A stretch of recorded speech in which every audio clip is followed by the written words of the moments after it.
The assisted living center called me at 2:13 in the morning and told me my mother wanted to speak with me. The only problem was she had been dead for 15 years.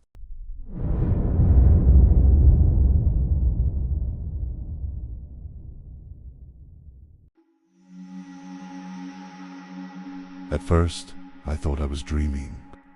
I had fallen asleep on the couch again with the TV still on, an unpaid bill spread across the coffee table in front of me. When my phone started vibrating, I almost let it ring out. But the caller ID showed the name of the assisted living center where my mother had spent the last year of her life. The woman on the line sounded calm, professional, like this was the most normal call in the world. She said, "I'm sorry to call so late, but your mother is awake and she's asking for you." Then before I could say anything else, I heard a second voice on the line. Soft, older, weak, but unmistakable. And it said my name the same way it had when I was a child. Because no matter how broken I was, no matter how tired or half-conscious, I knew that voice. It was my mother's, and I hadn't heard it in 15 years. At the time, my life was already falling apart in ways I didn't like admitting out loud. I was 41, living alone in a one-bedroom apartment that always smelled faintly like old carpet and stale coffee. 3 months behind on one credit card, 2 months behind on another, late on rent, late on everything, really. My girlfriend had left 6 months earlier. She said she was tired of watching me sink, tired of being the only person in the room who still acted like my life could be fixed. That night, before the phone rang, I'd been sitting on the floor with a calculator, a legal pad, and a pile of overdue notices, trying to figure out which bill I could ignore the longest. My mother used to tell me the same thing whenever money got tight. Panic makes poor math. I hadn't thought about that sentence in years. That was the strange thing about grief. It doesn't always stay sharp. Sometimes it folds itself into corners of your life so deeply that you start mistaking silence for healing. So when that call came in at 2:13, it didn't just wake me up. It opened something in me I'd spent years keeping closed. I don't know what I expected when I heard her voice. A glitch, a trick, a sound alike. But the second she spoke, every explanation I had fell apart. She asked me if I'd been eating enough. Then she asked if I was still drinking coffee that late at night, because she could hear it in my hands. I asked her who this was.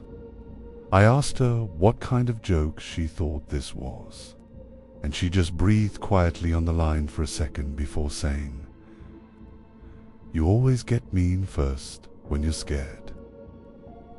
Then she started saying little things she shouldn't have been able to know. That I'd been sleeping on the couch more than my bed, that I still counted things when I got anxious. She even asked if I still left the bathroom light on when I slept. I turned and looked down the hall while she was speaking, and there it was, a thin strip of yellow light under the bathroom door. Then she said something that made my throat tighten so suddenly I thought I might choke. She said, "Because I'm still your mother," and little by little, against everything logical in me, I stopped focusing on the impossible and started listening to her like I used to. Then near the end of the call, her tone changed. She told me she had left something for me years ago, cash, old coins, in a forgotten bank locker She told me the bank, the locker number. Then she said, "I meant to tell you before I left. I'm sorry it took me this long." And right before the line went dead, I heard something else. Not her. Not the nurse. Just a low sound in the background, like a chair dragging slowly across a floor. I didn't sleep after that. By sunrise, I had convinced myself there had to be an explanation. So as soon as the facility opened, I drove there. The building looked smaller than I remembered. Too bright in daylight. Too clean. Like time had moved on there without asking anyone's permission. At the front desk, I asked for the nurse who had called me. The receptionist stared at me with that careful expression people use when they already think you're unstable but don't want to say it. She told me no one by that name worked there. Not now. Not in recent years. Then the administrator said something I already knew, but hearing it there made it feel new. "Sir, your mother passed away here 15 years ago." They checked outgoing calls from the night before. There were none to my number. No record of any staff member contacting me. And for about 20 minutes in the parking lot, I genuinely believed I had lost my mind. If the story ended there, I think I would have eventually convinced myself it was a breakdown. But then I went to the bank. The woman helping mate disappeared into the back for a few minutes. When she came back, she was holding paperwork. Then she asked me to come with her. The locker was exactly where she said it would be. And when the bank employee opened it and stepped aside, I saw cash inside, old envelopes, a velvet pouch, a small metal tin, and one sealed envelope with my name written across the front in my mother's handwriting. Inside was a short note, only a few lines. It said, "If you ever hear my voice after I'm gone, do not answer after 2:13, because that note meant one thing for certain. My mother had expected this. Somehow, years before she died, she had believed there was a chance I would hear from her again. The cash and the coins were worth enough to actually change my life. And somehow that made it worse. Because now whatever had called me hadn't just known her voice. It had known something real, something buried and hidden for years. The second call came 2 nights later, exactly at 2:13 a.m. I had been waiting for it without admitting I was waiting. There was no nurse this time, no introduction, just breathing. Then my mother's voice said, "You found it?" I yelled. I told whoever it was to stop using her voice. But the voice never got louder. It just stayed calm, patient, like it had all the time in the world. Then it said something so private, so small, that every bit of anger in me collapsed at once. It said, "You were 8 when you hid under the church stairs because you thought if you stayed still long enough, your father wouldn't find you. Nobody knew that. Nobody. And yet the voice on the phone knew it instantly." Then I noticed another sound behind her voice, a faint mechanical rhythm. Slow, old, an oxygen machine. That was the moment the call changed. Because until then, some part of me still wanted it to be her.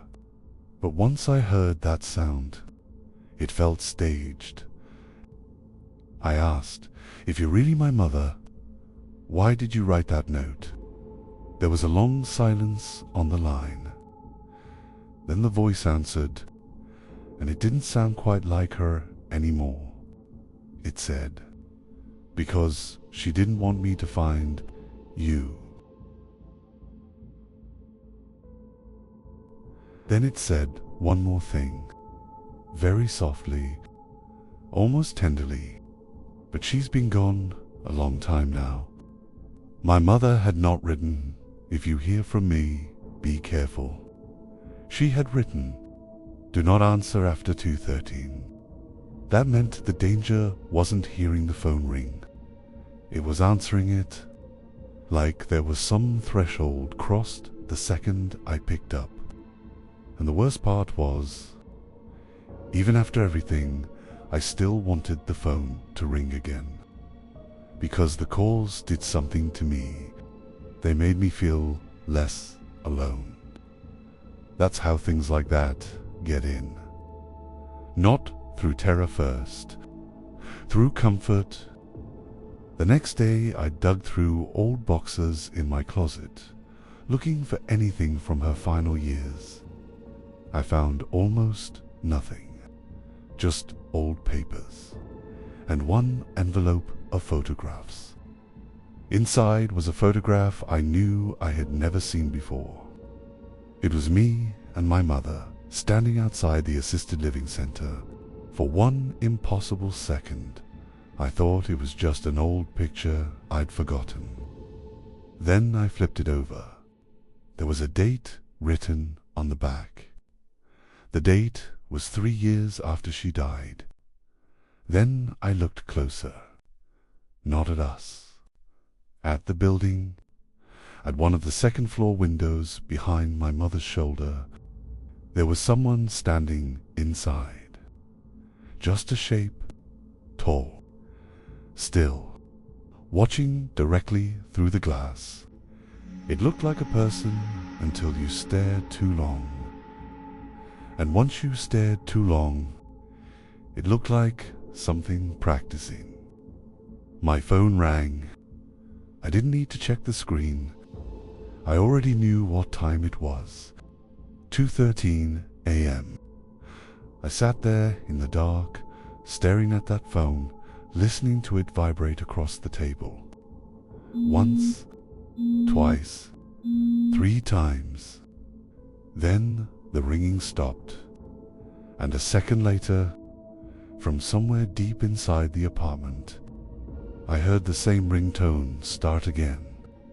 Not from my phone, from inside the darkness of the hallway. Closer to the bathroom light I didn't remember turning on. I haven't answered a call at 2:13 since that night. But sometimes, when I wake up around that hour and the apartment is too quiet, I can still hear it ringing from the hall, and every now and then, just before it stops, I hear my mother's voice whisper my name from the other end. Some voices don't come back because they miss you. Some come back because you're finally weak enough to answer.